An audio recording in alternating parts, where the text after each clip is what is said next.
হে কলিজার টুকরা যুবক ভাইয়েরা শোনো, এই যৌবনের বয়সে শরীরে তেজ আর শক্তি থাকার কারণে গুনার সাগরে গা ভাসিয়ে দিচ্ছ। এখনই তো সময় তাকওয়াবান হয়ে চরিত্র ঠিক করার। তাকওয়ার সাথে আমরা অনেকেই পরিচিত। এই শব্দটা আরবি, যার সহজ বাংলা হলো আল্লাহকে ভয় করে সব গুনাহ ছেড়ে দেওয়া। বর্তমান জামানার সবচাইতে বড় ফিতনার নাম হচ্ছে এই মোবাইল। যুবকরা এখন এই মোবাইলে আসক্ত হয়ে চরিত্র বিনষ্ট করে দিচ্ছে।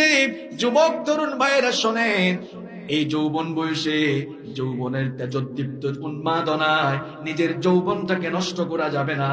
রাতের বেলা যখন বাড়িতে ঘুমান, ফোনের মধ্যে ইন্টারনেট কানেকশন আছে, ওয়াইফাই কানেকশন আছে, মনে মনে ভাবছেন আমি এখন রাতের বেলা যে কোনো ভিডিও দেখতে পারি।